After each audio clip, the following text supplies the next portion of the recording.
Olá, está começando o programa Conexões Espiritualidade Cotidiano. Família é parte de mim, pedaços do meu coração. É nosso apoio fundamental, nosso porto seguro. É onde aprendemos as lições que perduram durante toda a nossa história. São muitas as alegrias nesse seio de amor e vida. Mas, paradoxalmente, nele é também onde experimentamos as dores e alguns dissabores. Para conversar conosco sobre alegrias e dores na família, hoje recebo o Robson José Pereira, pai de família, diácono permanente e professor. E você, como sempre, pode participar conosco pelo WhatsApp 996428473 ou pelo telefone 3469-2531. E aí, Robson, tudo bem? Boa noite, Padre Márcio. Boa noite, telespectadores. Então, seja muito bem-vindo. Obrigado. Para a gente conversar durante o nosso programa hoje sobre a vida de família.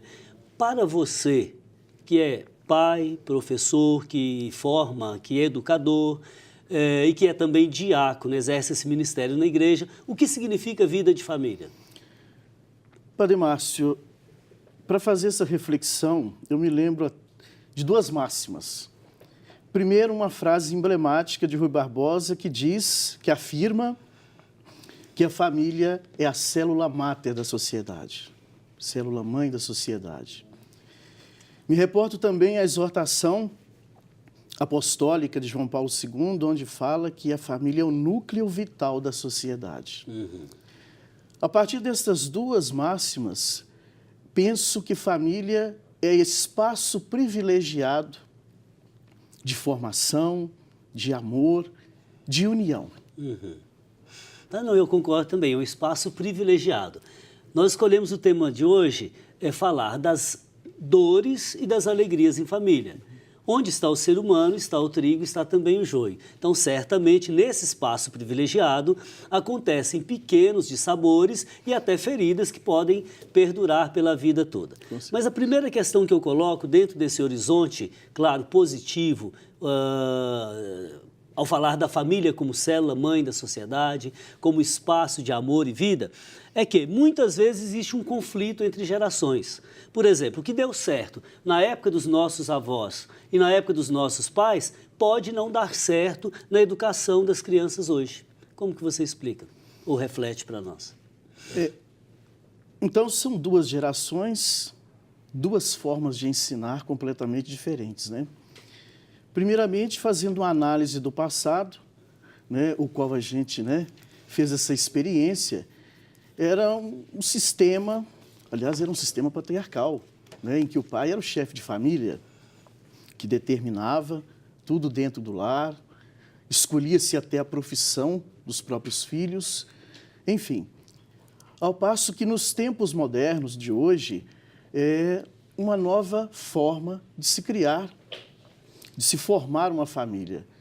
Há uma liberdade maior, onde os filhos já podem se expressar e já fazer as suas próprias escolhas. Há mais diálogo. Mais diálogo, principalmente, que eu acho que é o principal dentro de uma família, madura.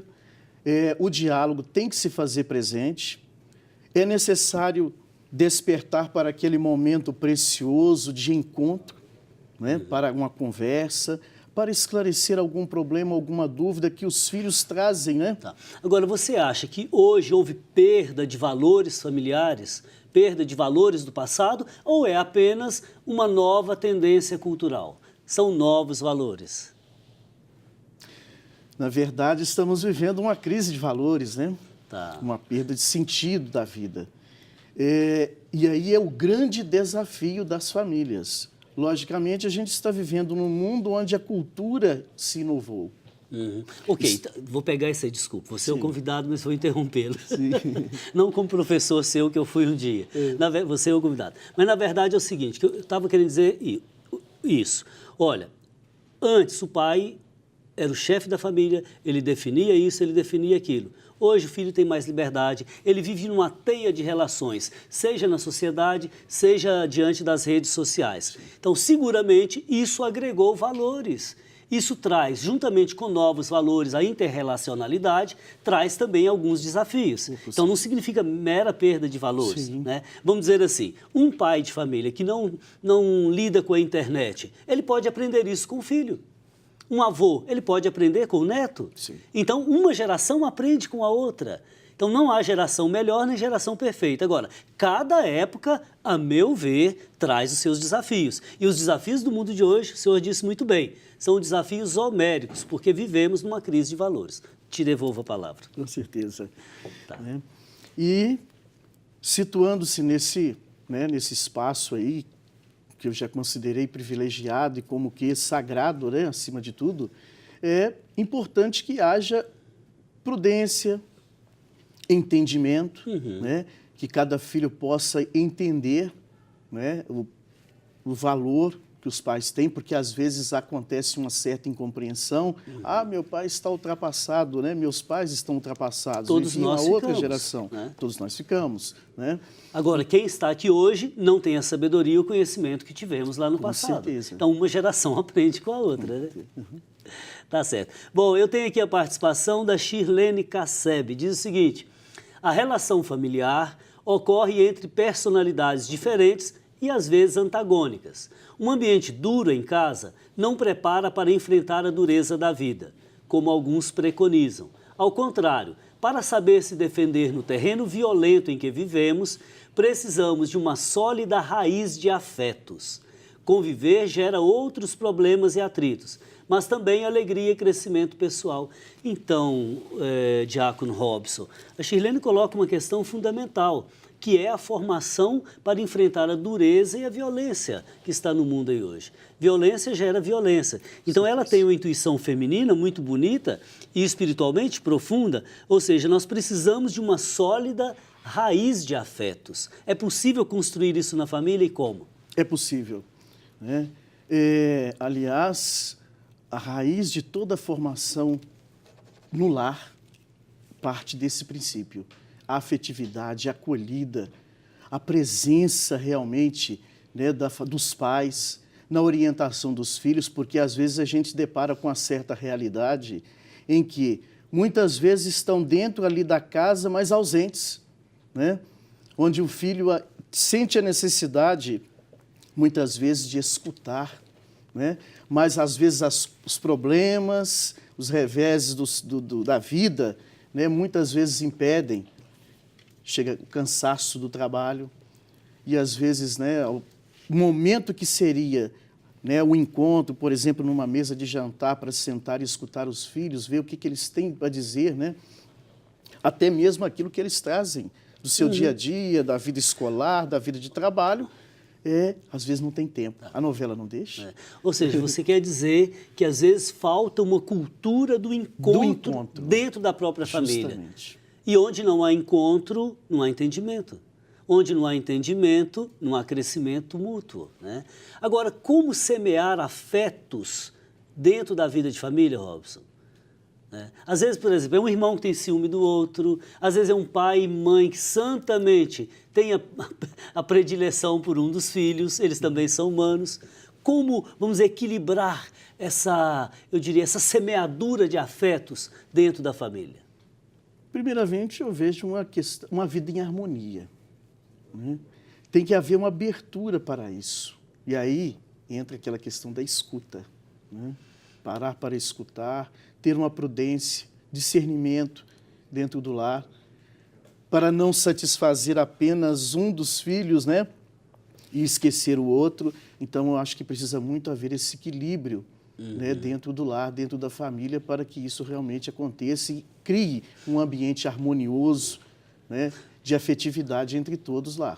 Outro dia eu presenciei a atitude de uma mãe com uma criança de 1 ano e meio, 2, a criança gritando, fazendo coisa errada, a mãe lentamente, suavemente, docemente olha para a criança, não a repreende, não grita e a criança intui que estava fazendo algo errado. Eu achei assim lindo, de uma delicadeza muito grande. Agora, nem toda mãe, nem essa mãe vai conseguir fazer isso 100% das vezes, né?